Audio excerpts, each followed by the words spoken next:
Welcome everybody, and I don't know. Let me.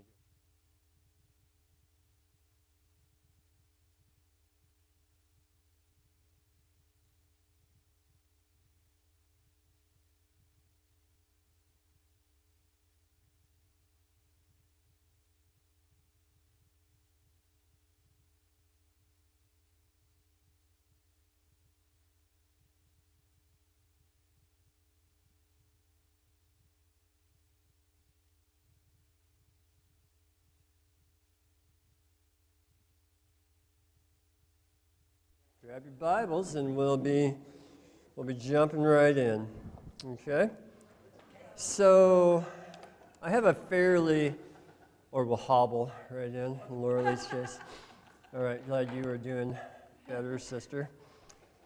Good to be together. Happy Mother's Day. We'll say that many times today.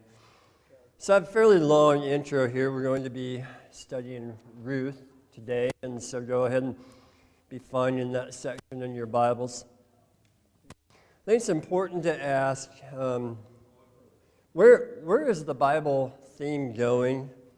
Where have we been, and where are we headed? And I'm reminded of a time in 1996 when I was in Homer, Alaska, visiting my folks with my wife, Jan. This is before kids. And across Kachemak Bay is this thing called Chocolate Drop, also known as China Poot Peak or Poot Peak. And it looks like a Hershey's Kiss over there. And my dad had always wanted to climb that thing. So what better age than the age of, about 65? Hey, let's go climb that. So we head off across the bay in a boat with Elton and Jean, an elderly couple from the Homer Church, and their dog, and Jan, and me, and my dad. And so we arrive at the dock, and it's a 2,600-foot elevation gain from sea level, which we were at, to the top. And so it was a 10-hour trip. It was a very long traverse up and down. It was a great trip. But the terrain was challenging. It was difficult. The bugs are voracious. If any of you know about Alaskan mosquitoes, it said that they have twin rotors and you can hear them coming. And so they're voracious as you're going in and out and up and down around these trees and stuff until you get above tree line and the wind comes and you're like, oh, thank you. The breeze is blowing the bugs off me. Well, so at any rate, there was a bit of danger. There was word of a bear on the trail. We had no heat to pack with us that day. And you know, bears are one thing, but mama bears with cubs around them are quite another. We didn't know which. So there's a bit of danger on this trail. And many times, as the climb got steeper and steeper, it was hand over foot, 3 points of contact. And we had to coach each other and spur and encourage each other and help each other and give each other a hand up. But when we get to the top, how rewarding. How rewarding to look out at that vista and to, what a beautiful day it was, you know. And to look back where we'd been. And you go, oh yeah, you see that part? Yeah, slippery shale. Remember how hard that was? Remember how we had to attack that portion of the journey together? Yeah, and I have this picture somewhere, and I need to find it. I was digging for it the other day, and it's of Jan and me up on Coot Peak.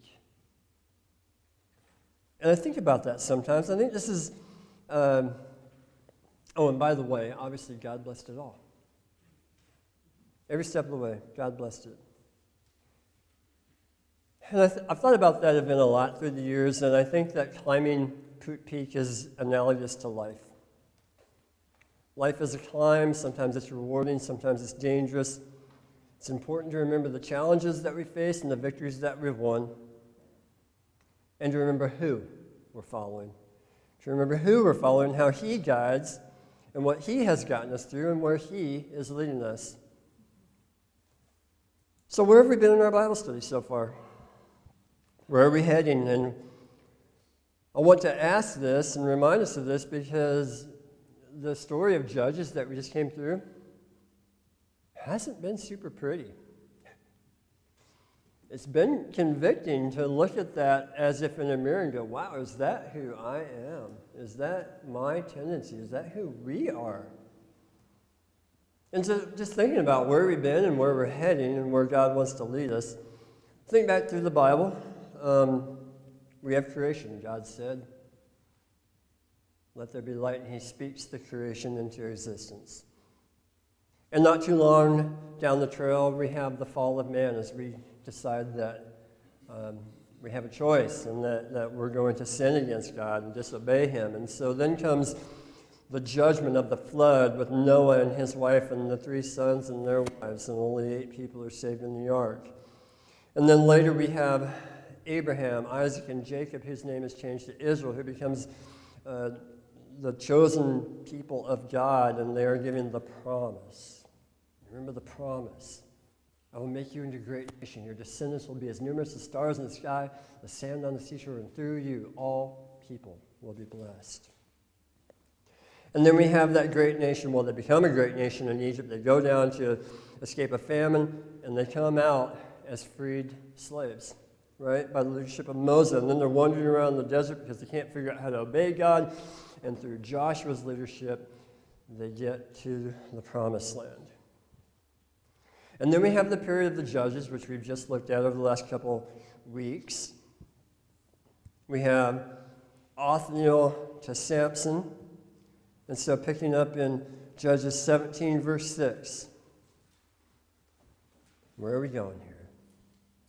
In those days, Israel had no king. Everyone did as he saw fit. In 18:1, it says, in those days, Israel had no king. And in 19:1, it says, in those days, Israel had no king. So what's the status of Israel? Well, they have no king.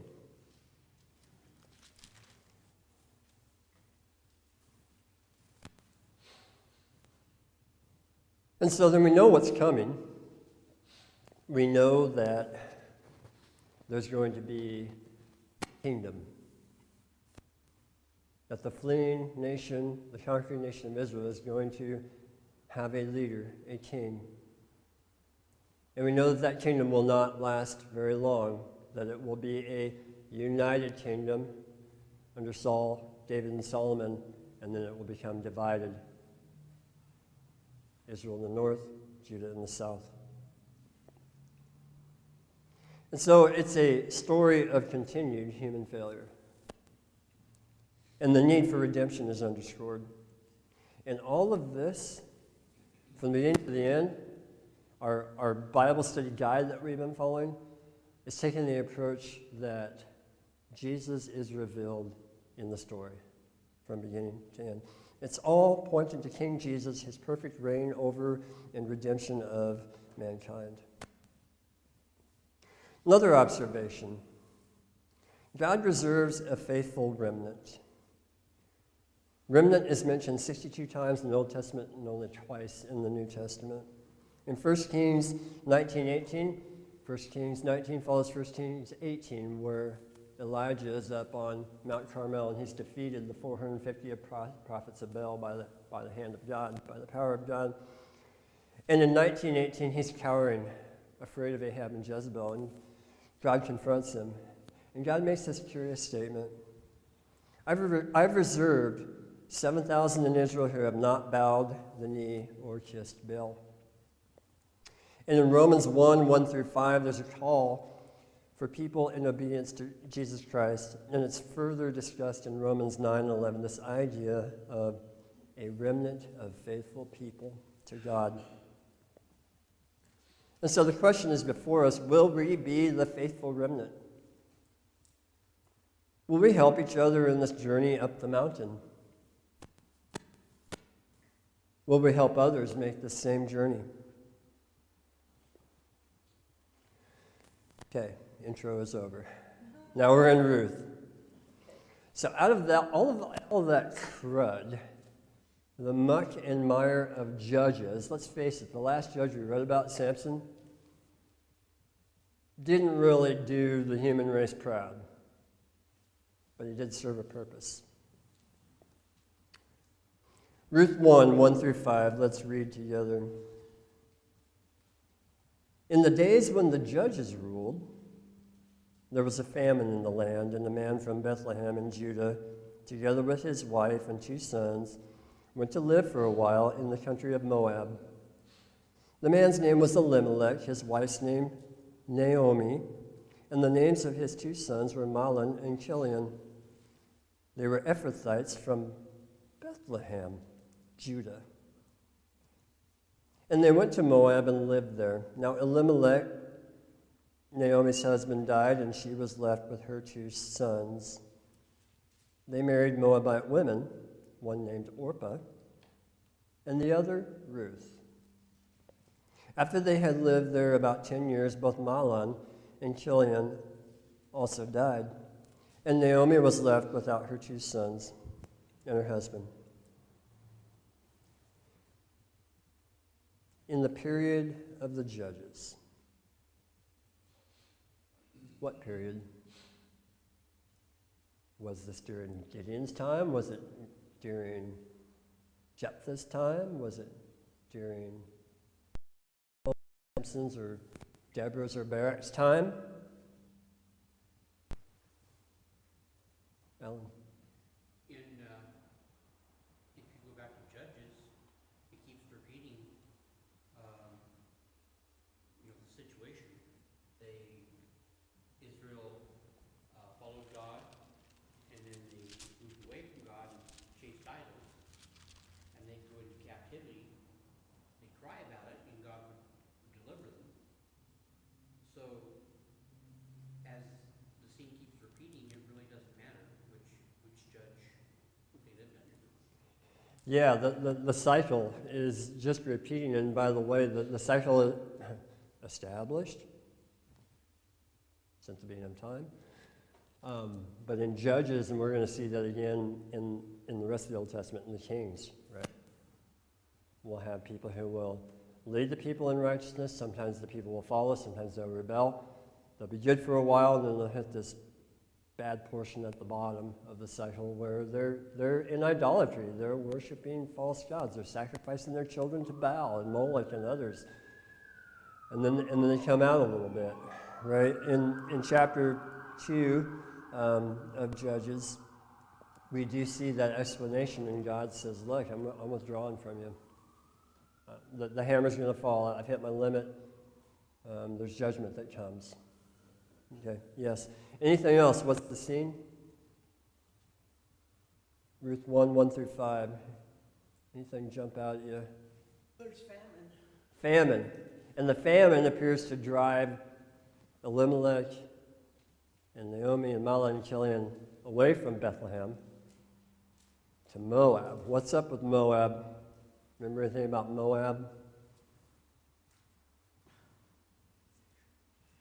They must have food or there wouldn't be a reason to go. Well, there must have been something better, kind of like in Egypt where there was food, right? When Joseph and his brothers and Jacob went down, yeah. Weren't they known for sexual perversity? Well, unfortunately, they were, Laura Lee. Yeah, so Moab, so you'll recall Lot and his wife and 2 daughters lived in Sodom, and Sodom is not known for its holiness, shall we say, but rather for its sexual perversion. And so out of Sodom came Lot and his 2 daughters, right? And so his daughters got him drunk, they slept with him, and there were 2 nations that came from that illicit relationship with Lot, and one of them was Moab. Later on, Moab doesn't appear to get any better in their morality, and they are trying to seduce Israel, and they do end up seducing Israel while they're on their way out of the Promised Land, wandering around the desert, out of Egypt to the Promised Land, wandering around in the desert. And they commit sexual immorality with them. There's that thing about Balaam and all of his oracles and misleading the people. And so we pick Moab to go to. I mean, is there no other choice, Elimelech? Why are you leaving your family there? We don't know. Tragedy. Been there about 10 years. Elimelech dies. Mahlon and Chilion die. They've married Moabite women. So now it's just the 3 women. Tragedy, hardship. We don't know why. We're not told why these men died. Bad genes. Maybe some evil. We don't know. Was there judgment in their life? Did it just stuff happens? We don't know. In spite of all this, we learn that Naomi, Naomi's name means pleasant. Naomi is this kind of person that talks about God. Naomi is this mother-in-law, mother who points people to God. It would appear, and it appears that maybe, one speculation here is that though they're going to this nation, which they probably shouldn't be in, there's somewhat of a light in that nation. Naomi talks about God, the Lord, a lot. In the short book of Ruth, 4 chapters, the Lord or God is mentioned, I think, about 14 times, I think. Okay, let's look at chapter 1, verse 16 through 19. So the plan is that, we heard that the famine is now over in Israel, so we're going to head back to Bethlehem in Judea. And Naomi says to her daughters-in-law, hey, stay here, go back to the house of your mothers. I'm not going to be able to raise up sons for you. And they both don't want to, but Orpah ends up turning back, but Ruth is, I will not leave you. So we pick up the reading in chapter 1, verse 16. But Ruth replied, don't urge me to leave you or to turn back from you. Where you go, I will go, and where you stay, I will stay. Your people will be my people, and your God, my God. Where you die, I will die, and there I will be buried. May the Lord deal with me, be it ever so severely, if anything but death separates you and me. When Naomi realized that Ruth was determined to go with her, she stopped urging her. What are your reactions to that?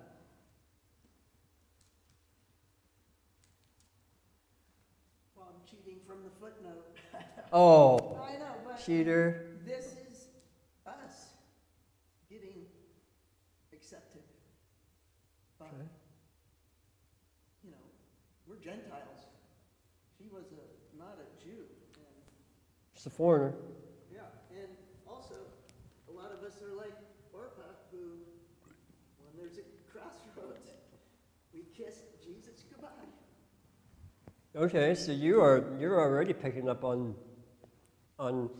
Christ Messiah themes here, Laura Lee. The story of us wanting to be and being accepted by God. After all, we are Moabites in the sense we're Gentiles, we're not Jews. The crossroads of making a decision, will you stick with or will you leave? What else? What else strikes you?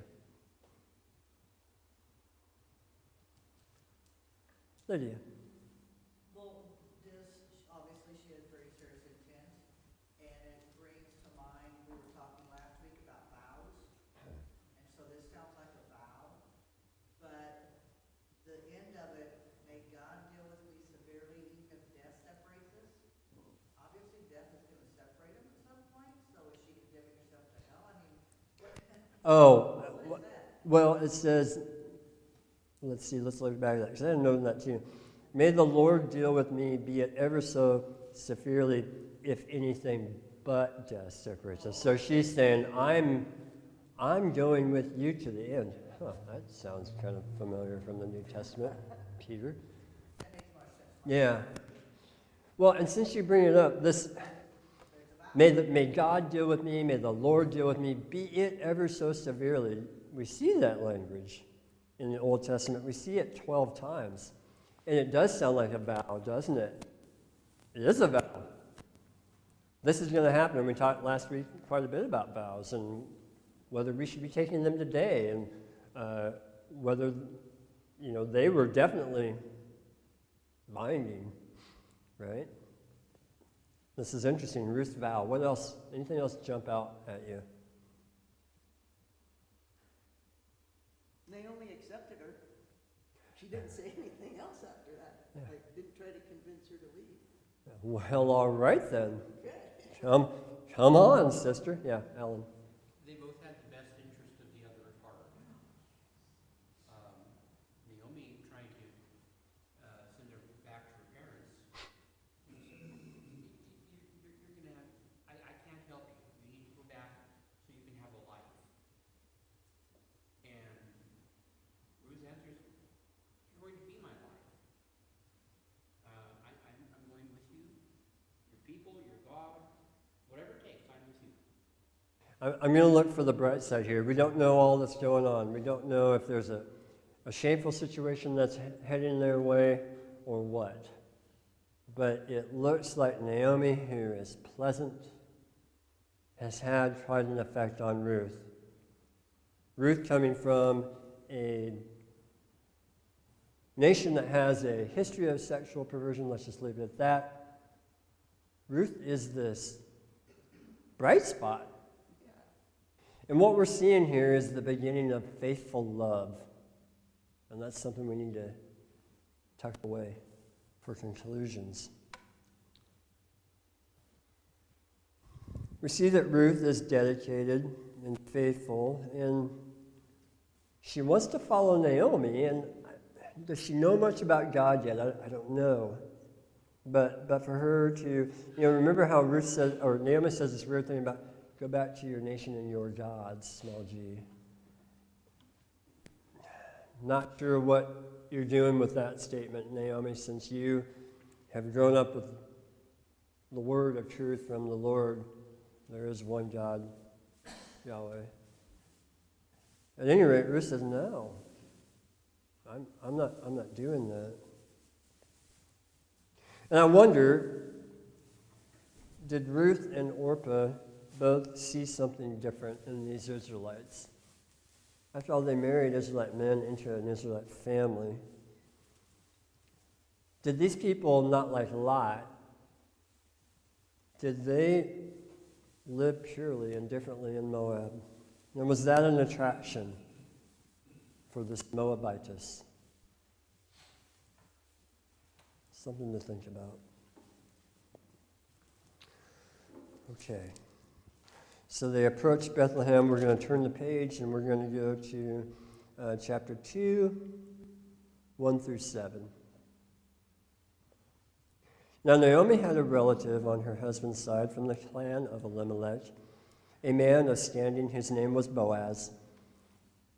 And Ruth the Moabitess said to Naomi, "Let me go to the fields and pick up the leftover grain behind anyone in whose eyes I find favor."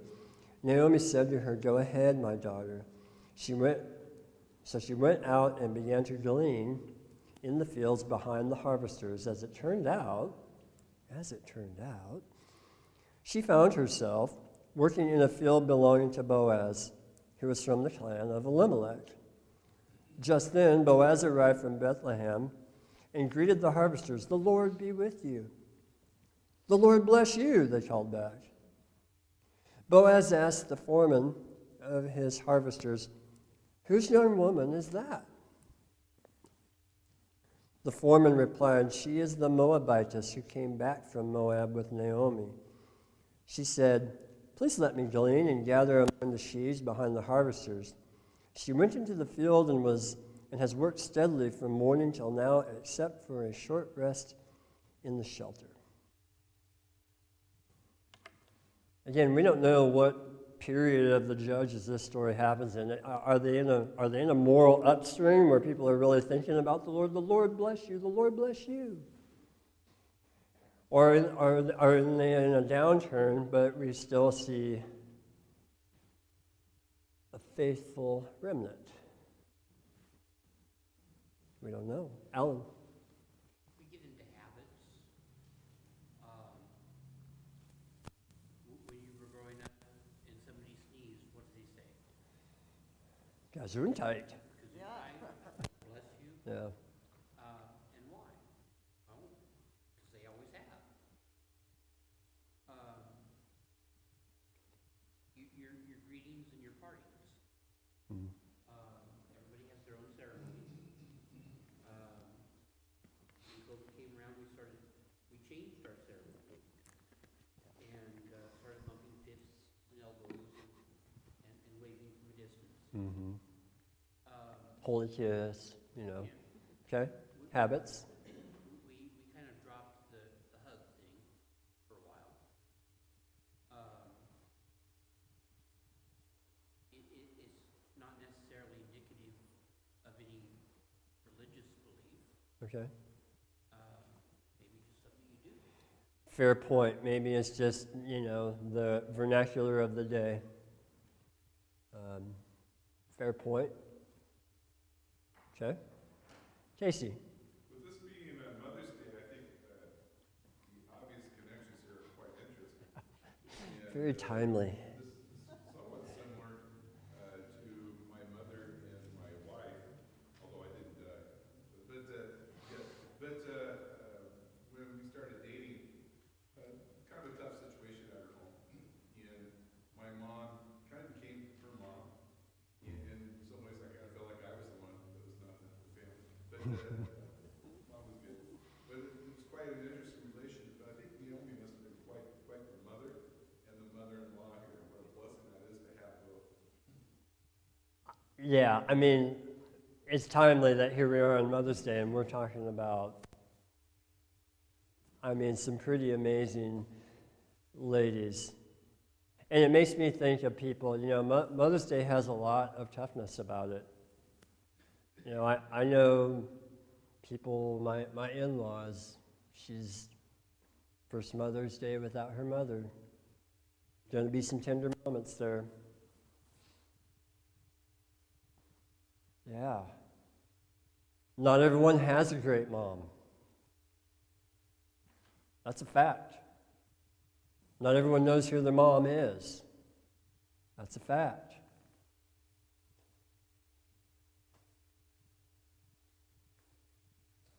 We have a lot of mothers in the Lord. Do you remember Paul's tweet in Romans, at the end of Romans? Paul's Facebook page, Paul's MySpace. Oh, MySpace is not a thing. His social media post, if it were, where he talks about all these people. He talks about people, and by the way, she's so-and-so's mother, but she's also been a mother to me. Whether you have children or don't, whether you had a great mom or not, whether you are a great mom now but always weren't, or weren't always. What is the call? That we will be mothers and fathers and brothers and sisters and sons and daughters to one another. That we will help each other in the sticky times, get up the mountain, because we know who we're following and where he wants us to go. Yeah. Timely, obvious lessons, aren't they? Well, we just saw the industriousness of Ruth. What I've observed in the Bible is that God always calls his people to be industrious people. I mean, go and look at the ant, one of the smallest creatures. You lazy person, go and look at the ant and see how much work that ant does and be like that ant. And here we see this in Ruth. Ruth, very industrious young lady. Doesn't just go out and feed herself, she's going to feed her mom-in-law too. She's really become her mother. Do something attitude. Oh, I can't do this. What can you do?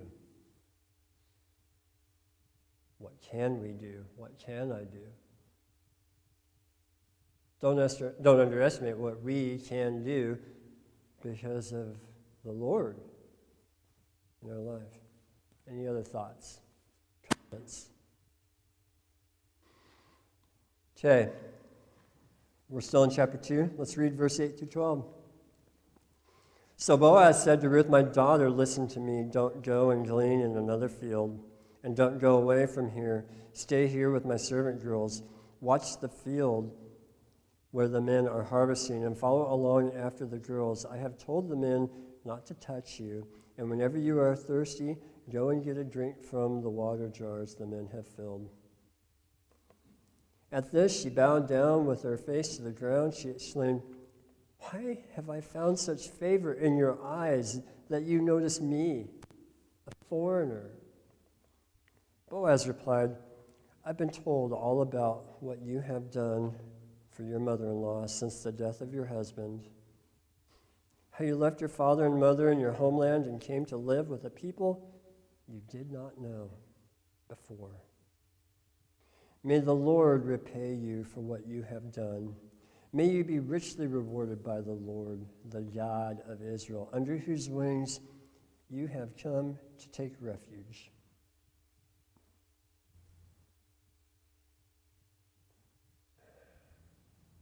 Qualities of Ruth, good qualities of Ruth, pretty evident. Now we know that Boaz is a man, appears to be a single man, and this Moabitess is attractive to him in some way. Maybe not the least of which is this quality of faithful love that is within her. That everybody knew about. It appears it's obvious, right? You know, Naomi returns with Ruth and says, "Oh, can this be Naomi?" And who knows? Some people comment that, well, you know, she'd been in Moab, of all places, you know, and look who she brought with her, one of them. Don't call me Naomi. Call me Mara, which means bitter, because I had bitterness placed on me. And yet it doesn't appear that that's really a lasting thing. It appears that this faithful love is obvious, right? Yeah, Alan. She does have something really cool in Ruth. But she did lose 2 sons and a husband. She's got some legitimate grief going on. And it's Yeah, I mean, no, let's not minimize, I mean, who of us has suffered the loss of Naomi? I mean, that's enough for 2 lifetimes right there. Yeah. I have a hard time having any sort of harsh indictment of Naomi. What I see and what the Bible appears to highlight is, in the midst of that adversity, there is a continuing fire for the Lord. It highlights the good. It highlights the good. Such a depth to hear. Yeah. God does good work. Yeah. You know, our Bibles aren't arranged. I'll get you here in a minute. Our Bibles aren't arranged, and I just learned this. In the same way that the Hebrew Bible was arranged, that this section in Ruth was actually originally put later with writings, and it was after Proverbs. I mean, we could spend hours here just digging out all the stuff, right? But, you know, we're familiar with that Proverbs 31 woman, a wife of noble character, who can find it. It just talks about all these things she does, and then you look at it like, well. And so the thought is that the people reading the Old Testament, the Jews, they were like, oh, yeah, obviously. I mean, obviously that's Ruth, you know. Have application there. Yeah, Baron, you had a thought. Just in addition to what you said and what Casey said too,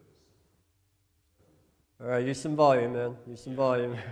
Push it. it breaks my heart these days when I tend to see how motherhood gets defined, especially today's Mother's Day.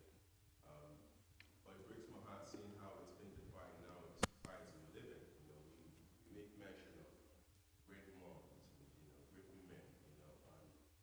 For me, I think just like you mentioned, what, from my observation from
Yeah.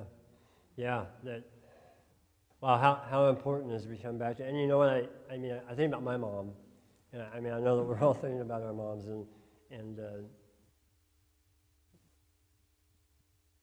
wow, the groundwork of Scripture, the teaching in our home, and I'm seeing, a movement in our own congregation of young moms. It's a pretty exciting time. I see the desire to teach their children, to bring their children up in the Lord. It's something we need to bolster and support, and it's not unnoticed, and I think we're all very thankful. We're all very thankful for moms, and for moms who are instructing the children. That is, Boy, we need a 3-hour, session at least on motherhood and the abuses of such in our society. Yeah. Okay. We need to be wrapping.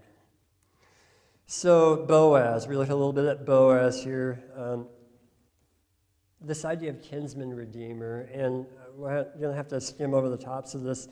There's some passages that kind of shed light as to what a kinsman redeemer is, and I'm not going to claim to understand all of it, but there's a weird one, Genesis 38. There's the whole Judah has and Onan, and is evil before the Lord, and the Lord puts him to death, and so Judah says to Onan, go and have children with Tamar, so that your brother's, family line will not be snuffed out. And that has a whole bunch of weird, twisted, not ending on the best note there, and yet God uses that situation because we see that who's in the lineage of Jesus, hint, hint, but Tamar. And then we have Leviticus 25:8 and following, and it's this idea of the year of Jubilee, and the idea that life and property can be redeemed by a family, and in that particular case, it's one who sold himself into slavery because of poverty, and how the kinsman redeemer will come and help out with that situation. And then in Deuteronomy 25:5-10, Israelite men are instructed to marry a relative's widow to carry on the family name. And there's this, we don't have time to read it, but in that passage there's this idea that if the brother won't fulfill the duty, then the widow has to go up in front of all the people of that brother and take the sandal off and spit in his face. And he's called the unsandaled one. So it's a disgrace for you to not be the kinsman redeemer. And so it looks like, I don't understand all of that, but this is the backdrop against which we now read this story in Ruth and how Boaz is going to be acting here. So anyways, Boaz is a kinsman redeemer. He's identified as such by Naomi. Oh, this man is a close relative. He's a kinsman redeemer. In chapter 3, verse 18, she says, just wait.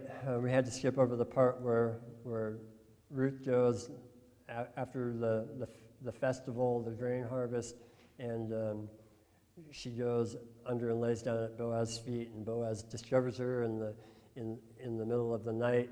And what that means is that she's trying to connect with him. She's trying to say, look, maybe, buddy, when are you going to do your job? And so she goes back, tells, and Naomi's kind of told her, hey, this is how this ritual kind of goes. And so in 3:18, Naomi said, wait, my daughter, until you find out what happened, for the man will not rest until the matter is settled. And so Boaz is presenting himself as kind of an honorable guy here too. So then we have this thing, well, there's actually a closer relative who has the right to redeem the property of Naomi. And so Boaz presents that opportunity to him, and the guy says, yeah, I'll take it, and says, well, okay, you have to take care of Ruth too. And the guy says, oh, wait a minute, that's too much, essentially. And so picking up in 4, verse 7 through 10, and then we'll go ahead and read 13 through 22. Now, in earlier times in Israel, for the redemption and transfer of property to become final, one party took off his sandal and gave it to the other. This was the method of legalizing transactions in Israel. So that sandal connection is interesting, probably bears out more, needs some more exploration. So the kinsman redeemer said to Boaz, buy it yourself, and he removed his sandal. Then Boaz announced to the elders and all the people, today I have bought from Naomi all the property of Elimelech, Chilion, and Mahlon. I have also acquired Ruth the Moabitess, Mahlon's widow, as my wife in order to maintain the name of the dead with his property, so that his name will not disappear from among his family or from the town records. Today you are witnesses. So this legal transaction in front of witnesses takes place. We need more time. Then in 13, let's pick up there. So Boaz took Ruth, and she became his wife. Then he went to her, and the Lord enabled her to conceive, and she gave birth to a son. The women said to Naomi, praise be to the Lord, who this day has not left you without a kinsman redeemer. And again, we have that hint of, well, I think we're pointing toward Christ and the redemption that comes through him. May he become famous throughout Israel. He will renew your life and sustain you in your old age. For your daughter-in-law, who loves you and who is better to you than 7 sons, has given him birth. Then Naomi took the child, laid him in her lap, and cared for him. The women living there said, Naomi has a son. And they named him Obed. He was the father of Jesse, the father of David. This then is the family line of Perez. Perez the father of Hezron, Hezron the father of Ram, Ram the father of Amminadab, Amminadab the father of Nahshon, Nahshon the father of Salmon, Salmon the father of Salmon, the father of Boaz, Boaz the father of Obed, Obed the father of Jesse, and Jesse the father of David. And we're almost done. Sorry, we need more time. The kinsman redeemer and the Christ connection. Lineage of David, King David, the great king. Today in the town of David, a Savior has been born, Bethlehem. So, what have we learned? Well, God works through history to bring us to redemption and uses all kinds of people to do it. Some of them don't have clean records, but he uses them. So the question asked to you and to me, is will I allow him to use me for his good purposes? Qualities of Naomi, Ruth, and Boaz that we should emulate. Faithful love, having the doer attitude, trust and kindness, and having a noble character. In 3:11, wouldn't you like this to be said of you? And now, my daughter, don't be afraid. I will do for you all you ask. All my fellow townsmen know that you are a woman of noble character. We need to have noble character. Let's remember where we've been. Let's remember where we're going. Let's remember who gets us there. And let's remember whose we are. Alan. Do I remember correctly that Rahab was also an ancestor of David? You do.